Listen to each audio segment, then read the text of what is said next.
Bonjour à toutes et à tous. Tout d'abord, je tenais à remercier tous les participants pour l'intérêt porté envers cette thématique du digital en faveur de la mobilité touristique et bien sûr remercier nos intervenants qui ont su se tenir disponibles pour ce webinaire. Depuis maintenant 3 ans, le comité régional du tourisme Provence-Alpes-Côte d'Azur prend le cap de l'innovation en utilisant la publicité sur Waze pour répondre à des problématiques de mobilité, d'information et de prévention. Des problématiques induites notamment par l'explosion de la fréquentation des automobilistes autour des parcs naturels durant la période estivale. C'est donc un projet d'envergure qui a fait ses preuves encore cette année et qui mérite, selon nous, d'être dupliqué ou du moins d'inspirer d'autres acteurs du tourisme, d'autres collectivités publiques, d'où l'organisation de ce webinaire. Julien Auré, donc qui est responsable du pôle communication et ingénierie au sein du CRT PACA, vous présentera sa vision de Waze en tant qu'annonceur, mais aussi le contexte de mise en place de ce dispositif Waze, ainsi que les atouts qu'il a pu amener en faveur des parcs du CRT. Ensuite, Emma Zubiria et moi-même, qui travaillons au sein de l'agence Digital Make It, nous vous présenterons au travers de plusieurs cas d'usage les aspects techniques, méthodologiques que nous avons pu aborder lors de ce projet. Enfin, Romain Guignard, Channel Sales Manager de Waze, avec qui nous travaillons en concert sur de nombreux projets, nous présentera quelques données très intéressantes qui vous permettront d'apprécier la puissance et la versatilité de Waze pour différents types de collectivités publiques. J'ai donc passé la parole à Julien Auré. Julien, je te laisse commencer. Ok. Alors, du coup, je vais juste. Alors, je ne sais pas si tu peux avoir la main. Normalement, c'est bon. Alors, je n'ai pas la main directe sur le doc, mais tout s'affiche, il n'y a pas de souci. OK. Euh, du coup, juste la slide d'après. Merci beaucoup. Juste pour recontextualiser, bon, tu l'as dit, hein, les espaces naturels protégés de la région sont, alors pas tous, hein, mais en tout cas à certaines périodes de l'année. Alors ce qu'on aime bien dire, nous, c'est qu'il n'y a pas de surfréquentation globale au niveau régional. On veut éteindre tout de suite toute polémique. Par contre, on peut avoir des pics de fréquentation très localisés à certaines périodes de l'année.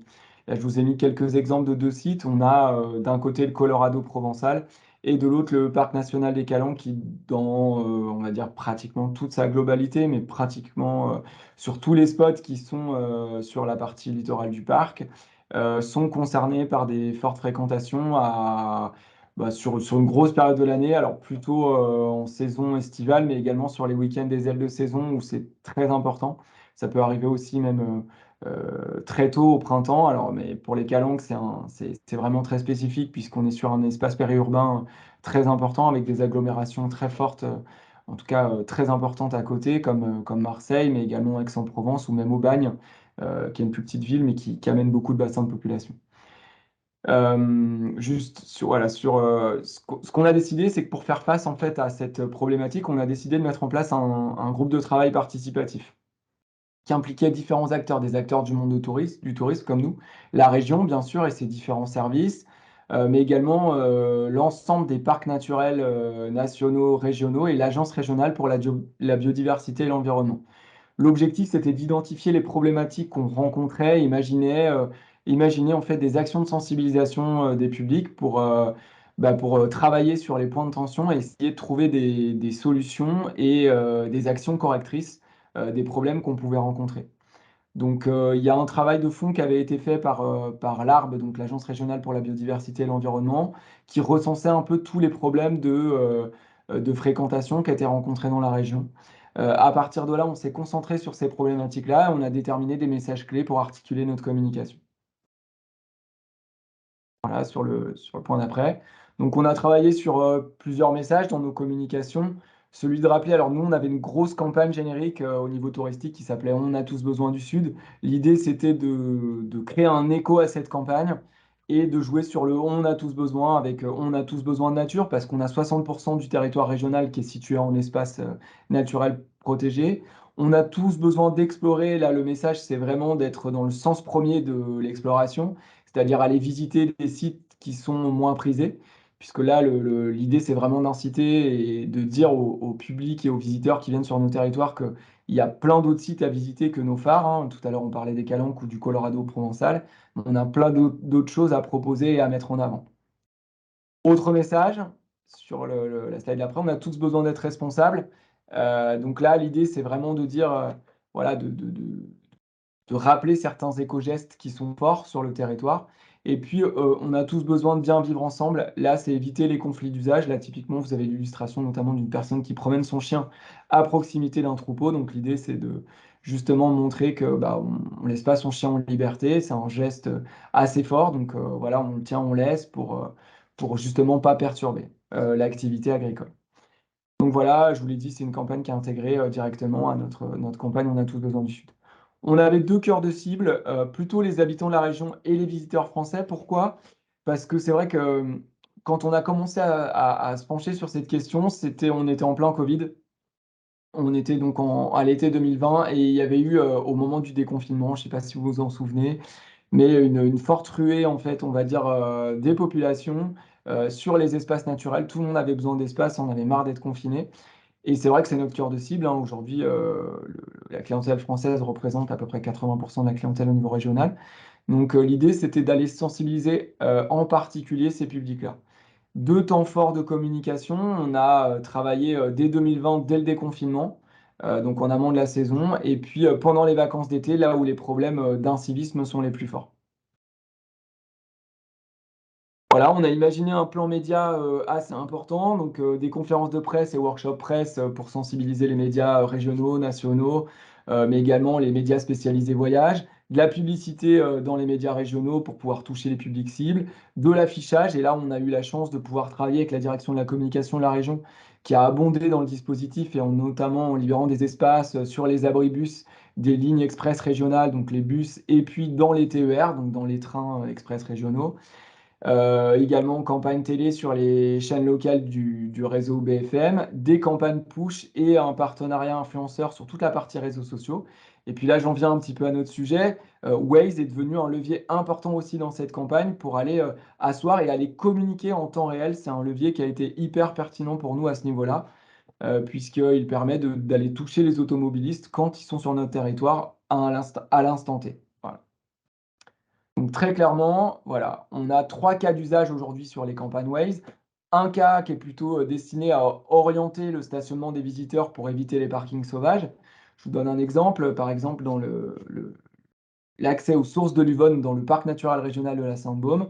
Il y a beaucoup de gens qui se garent un petit peu n'importe comment. Donc l'idée, c'est de pouvoir travailler sur les leviers publicitaires de Waze pour les inciter justement à aller se garer sur un parking qui est calibré pour pouvoir les accueillir. On peut aussi faire ces campagnes-là, pour suggérer des alternatives aux hotspots quand ceux-ci sont trop fréquentés. Je vous donne un exemple. On l'a fait, notamment pour le Luberon avec le sentier des Ocres de Roussillon qui est très fréquenté et là, l'idée, c'est d'aller, les orienter sur d'autres spots comme par exemple les mines de Brioux qui sont un site, secondaire mais qui est tout aussi intéressant. Voilà. Et puis, sensibiliser les visiteurs à la fragilité des espaces naturels traversés ou aux risques naturels. Là, typiquement, vous avez vu la campagne tout à l'heure. L'idée, c'est de dire pendant les week-ends de chasse et croisée, tout l'été, dans plusieurs parcs, on va dire 5-6 parcs qui étaient partenaires, on a martelé le message, voilà, vous êtes dans le parc naturel régional des Alpilles, adoptez la super attitude face bah là, pour le coup, pour le risque incendie. Donc, avec un lien qui permet de se renseigner pour voir quels massifs sont accessibles. Donc, c'est comme ça qu'on a communiqué. Voilà un peu les 3 gros cas d'usage qu'on a développés dans ces campagnes-là. Juste pour terminer sur ces infos, voilà, on a mené des campagnes avec 7 territoires au cours de l'été 2022. Ce qu'il faut savoir, je ne vais pas toutes les citer, vous les avez là qui apparaissent directement. On a été en soutien, par exemple, des Calanques pour aller appuyer justement la réservation à Sugiton, puisqu'elle était obligatoire hein, sur les sites de Sugiton et des Pierres Tombées, mais on a été présent aussi pour accompagner pas mal de parcs. On en avait à peu près 7 ou 8 également en 2021 et tout ce dispositif-là, on l'a démarré dès l'été 2020. Voilà.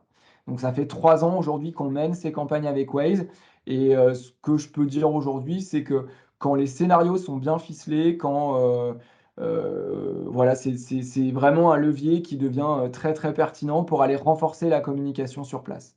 Voilà, je vous cite pas toutes les campagnes, mais voilà, vous avez aussi le parc national des Écrins avec lequel on travaille ou plusieurs parcs naturels régionaux avec lesquels on a mené des campagnes de sensibilisation.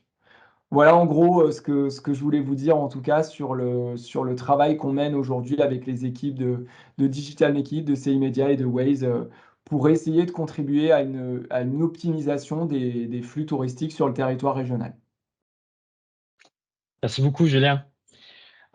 Justement, on va revenir un petit peu sur les campagnes Waze, vraiment en détail même avec les visuels. On va un peu expliquer comment on les a délivrés. Donc, merci pour ton intervention. Je vais passer la parole à Emma Zoubiria, qui est responsable de l'agence Digital Make It, et donc qui va nous présenter notre agence. Bonjour à tous.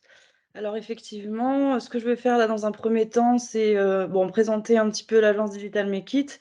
Et puis surtout, ensuite, avec Johan, on va faire un focus sur l'accompagnement qu'on a apporté au CRT PACA et aux différents parcs nationaux et naturels régionaux sur les dispositifs Waze mis en place ces dernières années. Donc nous partenaires Waze depuis quelques années déjà, donc partenaires et resellers officiels. Depuis ce partenariat, donc nous, on a réussi à mettre en place, plus d'1 millier de campagnes sur, tout type de secteur.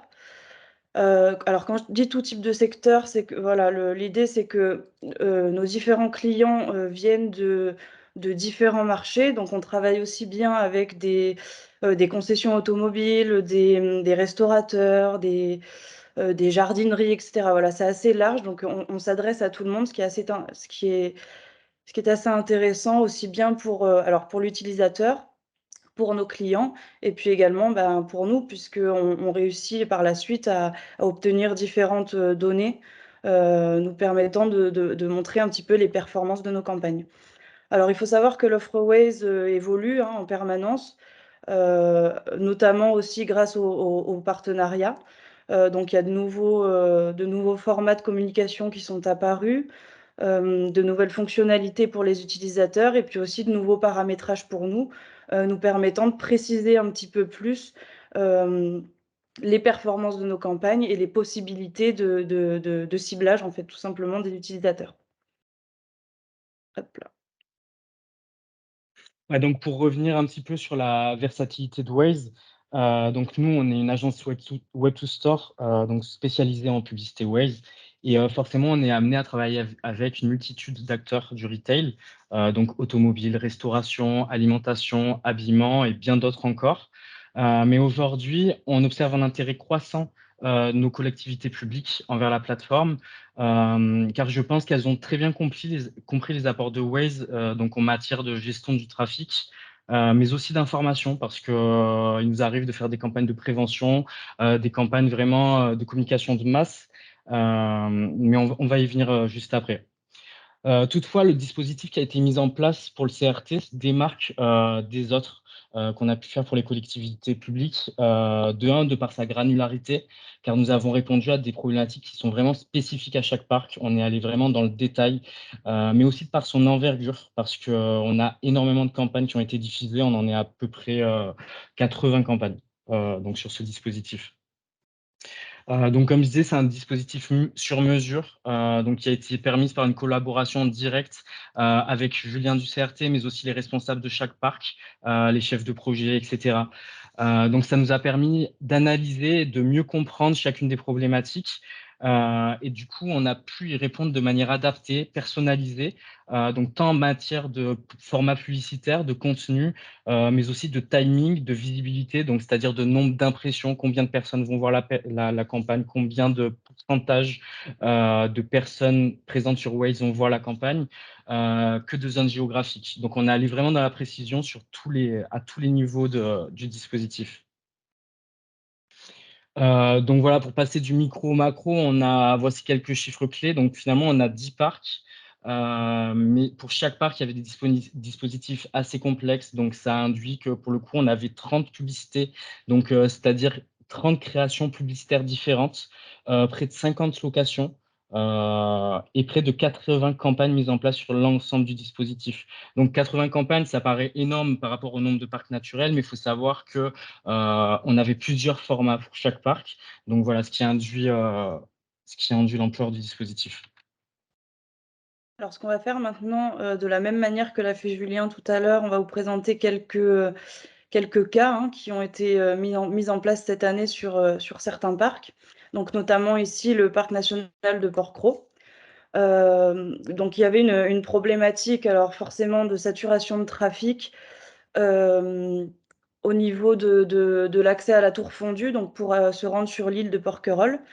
Donc ce qui a engendré forcément des problèmes de pollution sonore, d'accès pour les secours. Pour les riverains, évidemment, c'était assez compliqué. C'est toujours assez compliqué à vivre, hein, on a vraiment beaucoup de trafic, beaucoup de voitures à proximité. Donc nous, les objectifs, qu'on a eus ici, ont été, dans un premier temps, d'informer les automobilistes, de la saturation du trafic. En fait, tout simplement leur dire: «Attention, ici, c'est complètement saturé. Voilà, si vous passez par là, vous risquez d'être bloqués». Mais ensuite, dans un second temps, d'apporter une solution. Donc la solution ici, en l'occurrence, était, de communiquer sur un parking, puis sur une navette, sur un bus qui pouvait ensuite les emmener directement jusqu'au bateau pour se rendre sur l'île. Donc pour ce dispositif, on a mis en place, alors 2 campagnes takeover. Donc pour expliquer un petit peu le takeover, ce que c'est, donc c'est une bannière, hein, comme celle qui s'affiche, sur l'écran, qui va apparaître sur l'écran de l'automobiliste, lorsque son véhicule est à l'arrêt sur, environ 3 secondes. Donc sur cette bannière, le but étant de passer un message clair, vraiment, comme vous voyez, il y a peu de texte, hein. Vraiment de faire passer l'info: «Attention, ici, c'est très saturé, vous allez perdre du temps. Garez-vous plutôt sur ce parking et puis ensuite prenez la navette». On a également mis en place une campagne Pins. Donc le Pins, c'est tout simplement le logo ici du parking, qui s'affiche sur, le GPS, la map de l'utilisateur. Le but étant ici d'augmenter la visibilité de ce parking, et puis comme vous pouvez le voir, juste au-dessus, hein, de repréciser encore une fois le message. Voilà: «Attention, pour se rendre à la tour fondue, on vous conseille plutôt de vous garer ici et de prendre le bus». Donc je vais vous présenter un cas d'usage qu'on a fait pour le pays d'Apt-Lubiron. Donc eux, en gros, leur problématique, c'était une surfréquentation de leurs axes routiers, notamment autour du site du Colorado provençal et du sentier des Ocres de Roussillon. Donc les objectifs étaient donc d'inciter, les Wazers à réserver l'accès au Colorado provençal via la billetterie en ligne, ce qui aurait été un assez gros challenge sans notre solution. Ouais, et le deuxième objectif, c'était bien sûr de rediriger les Wazers, donc ça, Julien en a parlé, vers d'autres sites touristiques, tels que les mines de Brou et l'écomusée d'Okra. Donc ça a permis de désengorger le site du Colorado, mais aussi de faire découvrir, et d'inciter les Wazers à ne pas aller là où ils devaient aller à la base, mais à se rendre vers des lieux qui sont peut-être parfois un peu, mis en arrière, face aux premières attractions. Donc voilà, pour cela, on a mis en place une campagne takeover qui permettait aux Wazers de réserver depuis l'interface Waze, leur accès au Colorado provençal via une billetterie en ligne. Donc c'est très intéressant le fait de pouvoir lier Waze à, donc par exemple une landing page. Donc là, par exemple, c'était vraiment la thématique de la billetterie, mais ça peut servir, à plein de choses, on peut remplir un formulaire et cetera. On a également mis en place une campagne takeover, donc je vous la montre, qui a permis de rediriger les Wazers vers les sites, des mines du Bruot. Donc ça, pour le coup, c'est une campagne qui a très bien marché. On s'y attendait pas forcément, mais on a eu de très bons taux d'interaction sur cette campagne. Alors ensuite, donc on a, bon, encore une fois, comme le disait Julien tout à l'heure, les campagnes de ce qu'on appelle de sensibilisation. Donc on a mis en place sur différents parcs, ces dernières années, pour répondre à la problématique qui est tout simplement, bah, la surfréquentation des parcs, et puis aussi les comportements, irrespectueux, on va dire, de ces parcs naturels, tout simplement. Donc les objectifs ici donc, ont été de sensibiliser les automobilistes, comme c'est écrit, hein, au fait qu'ils traversent un espace naturel protégé. On leur proposait parfois comment dire? En cliquant sur un lien, de retrouver, les différentes informations, les différents conseils, sur les comportements à adopter dans ces lieux. Heu, donc je veux bien que tu descendes, Johan. Donc là, on a les visuels, comme on le disait tout à l'heure, le but étant alors de mettre en avant les parcs, hein, donc on a mis des jolies photos, des jolis visuels pour renforcer le message toujours. Avec ce hashtag, on a tous besoin de nature et le but étant, voilà, de encore une fois, de faire passer un message clair: «Attention, vous êtes dans un site naturel, respectez les consignes, respectez cet espace naturel et préservons-le ensemble». Au niveau des résultats de ces campagnes, alors là, notamment sur l'année 2022, on a eu de bons résultats. On est plutôt, très satisfaits. Alors toute campagne et tout parc confondu, on a, délivré un petit peu plus d'1,5 million d'impressions, pour un taux de répétition de 1,4. Donc ce qui est intéressant puisqu'effectivement le but de toutes ces campagnes, hein, tout objectif confondu, hem c'est quand même de diffuser les messages au plus grand nombre, mais ce qui est intéressant aussi avec la répétition et bien, c'est de venir augmenter l'impact du message qu'on est en train de faire passer. En ce qui concerne les engagements, donc on a eu, plus de 7 000 clics, navigations, enregistrement de nos bannières de la part des automobilistes, ce qui nous donne un taux d'engagement de 0,5. Heu et pour le coup, donc ce 0,5 est une victoire pour nous puisque c'est un chiffre qui est supérieur, voire même bien supérieur à certains autres secteurs avec lesquels nous travaillons. Donc la conclusion pour nous ici, c'est vraiment de nous dire: «Bon, effectivement, les parcs, naturels régionaux, nationaux, ont en fait, ont toute leur place sur l'application et ont tout intérêt effectivement à faire passer ces messages puisque les Wazer sont réceptifs et qu'on a des résultats qui sont tout à fait satisfaisants. Donc pour rebondir, sur ce que disait Emma, donc c'est vraiment ça fait partie des gros enseignements de ce dispositif, c'est que les taux d'interaction montrent, que les résultats sont équivalents, voire meilleurs, à nos habitués du retail. Finalement, c'est presque logique parce que les Wazers sont habitués à de la publicité commerciale et quand on a une collectivité, publique qui prend la parole sur un nouveau média, parce que c'est un média qui est pas forcément très utilisé encore, ça attire l'attention, ça impacte, les Wazers et ils le rendent bien parce que, je pense que ça leur change et ça voilà, ça il y avait énormément d'interactions par rapport à ces campagnes. Le deuxième point, c'est que Waze, il peut répondre, voilà, sur l'entièreté du funnel, que ce soit des problématiques de notoriété, d'information, mais il fonctionne également très bien pour inciter les Wazers, les utilisateurs à passer à l'action, que ce soit pour réserver leurs billets, comme pour les inciter à se rendre à une, destination non prévue. Enfin, Waze fonctionne parfaitement avec d'autres moyens de communication digitaux comme traditionnels. Il est par exemple très facile de lier Waze à une landing page, comme je le disais tout à l'heure, mais aussi de l'utiliser en parallèle d'une campagne social media ou même Spotify. Et encore, pourquoi pas la lier avec une campagne d'affichage, c'est ce qui se fait beaucoup avec d'autres clients, ou même une campagne radio. Donc voilà, on vous a présenté un peu, notre vision, en tant que qu'opérationnel et qu'en tant qu'agence. Je vais maintenant passer la parole à Romain Guignard, qui nous accompagne, donc Romain Guignard de Waze, qui nous accompagne, au quotidien, qui nous a accompagnés notamment sur ce dispositif.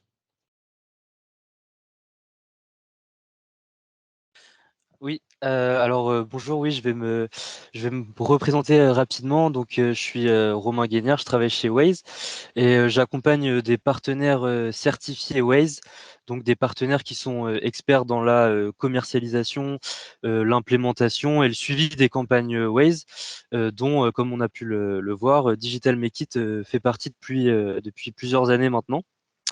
Dans ma partie, je vais, présenter donc Waze et expliquer pourquoi c'est un moyen de communication digitale qui est devenu primordial pour une meilleure mobilité touristique. Alors, pour la présentation de Waze, donc qui sommes-nous? Tout le monde connaît Waze en tant qu'application GPS, mais c'est un peu plus que ça. C'est également donc une communauté. Si tu peux changer de slide. Hop, c'est également une, merci.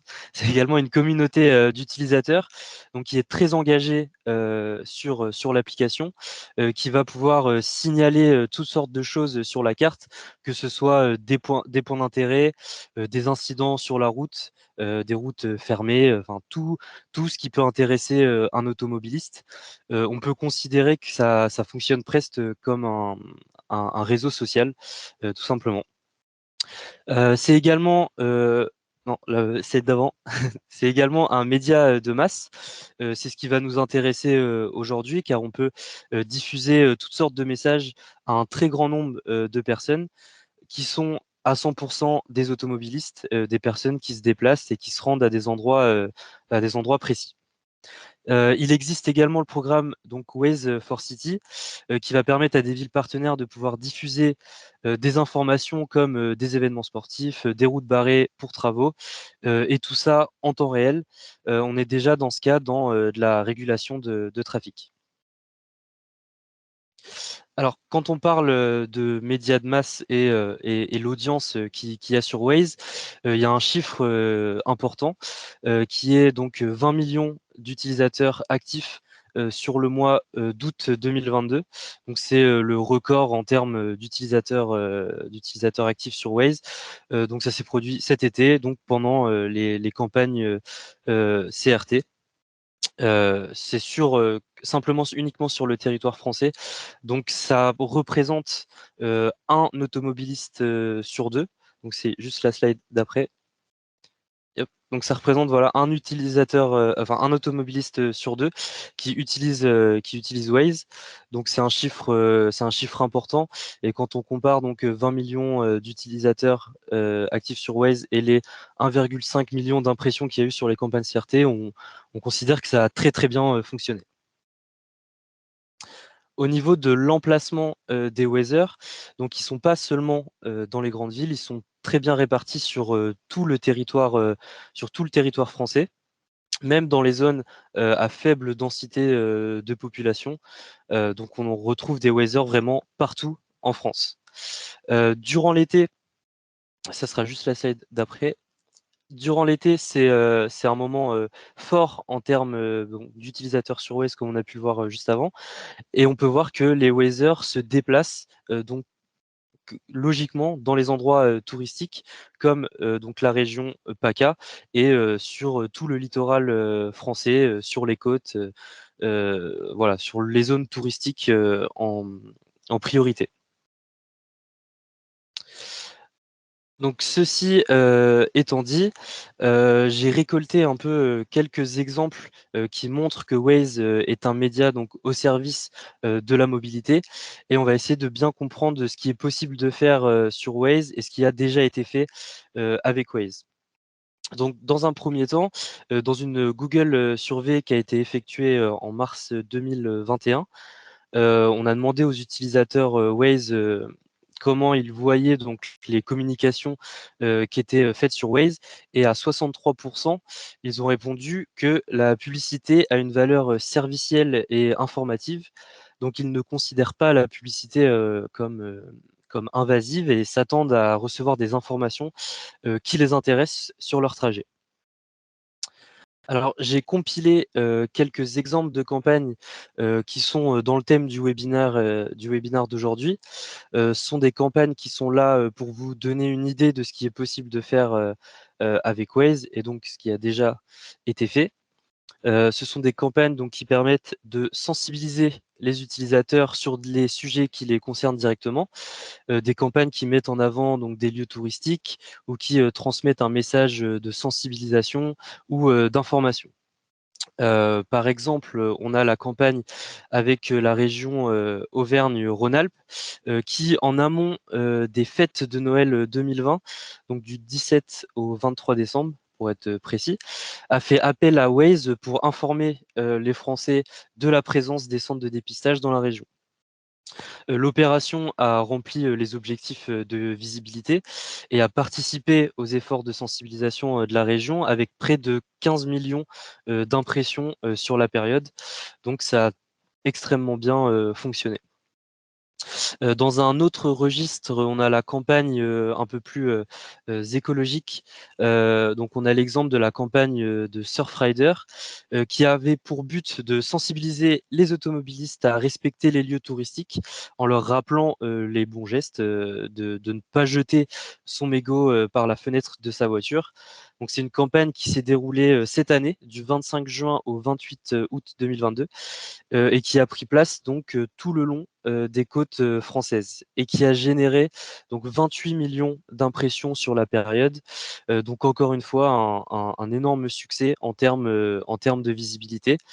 C'est des campagnes qui ressemblent, qui ressemblent beaucoup à celles du CRT dans le terme en termes de sensibilisation et d'information. Donc voilà. Et pour remettre un peu en avant les campagnes du CRT, donc comme Emma et Johan l'ont dit juste avant, donc il y a eu 1,5 million, même un peu plus, d'impressions auprès des automobilistes sur la campagne. Donc c'est un succès en termes de visibilité, c'est un succès en termes de régulation du trafic et de sensibilisation pour lutter contre les risques d'incendie. Donc nous, on a été très fiers et très contents de pouvoir proposer ce type de campagne sur l'application Waze. Donc avec Digital Make It et le CRT, on a essayé au mieux de trouver les bons axes et les bonnes solutions pour les campagnes, pour que les campagnes soient vues par le plus grand nombre d'utilisateurs, des personnes qui naviguent en voiture dans les zones des parcs régionaux. Donc ce sont des personnes qui sont qualifiées, des automobilistes où on sait qu'ils vont passer par les parcs régionaux. Donc ce type de campagne est vraiment un plus pour la régularisation du trafic et le respect des zones touristiques. Et c'est des campagnes qui vont qu'on voit apparaître de plus en plus sur Waze. Et encore une fois, on est très heureux de pouvoir proposer ce type de campagne à nos utilisateurs. Voilà pour moi. Merci beaucoup, Romain. Donc, merci à tous de nous avoir écoutés. Nous vous enverrons le replay ultérieurement.